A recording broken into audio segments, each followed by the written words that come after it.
Au lac Léman, il suffit de s'immerger quelques mètres pour l'observer. Originaire d'Europe centrale, la moule quagga a peu à peu colonisé les différents lacs alpins. Présente dans les eaux du Léman depuis 2015, sa prolifération a été exponentielle.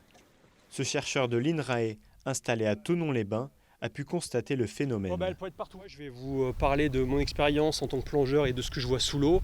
Nous, ce qu'on constate, c'est que sur des zones où il y a quelques années en arrière, elle n'y était pas, maintenant elle est donc partout. Elle est quelquefois sur des épaisseurs qui font presque 10 à 20 cm, c'est-à-dire que vraiment elle s'agglomère. Il y en a plein et il y en aura encore. Mais on a aussi une capacité de réponse de ces écosystèmes justement pour réguler tout ça.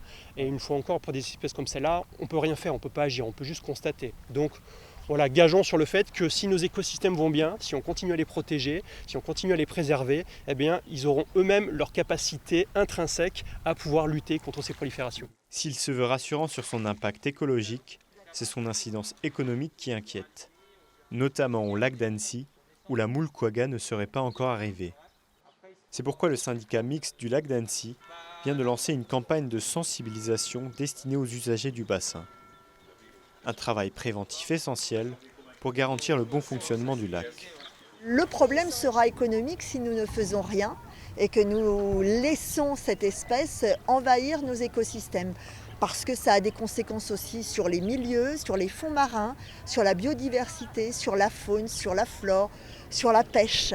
Donc tout le monde doit être responsable ici autour du lac, les élus mais aussi tous les usagers, que ce soit les propriétaires de bateaux, ceux qui ont des paddles, des combinaisons de plongée. Tout le monde doit être vigilant et faire attention à bien nettoyer ses équipements avant de mettre ces équipements dans le lac d'Annecy.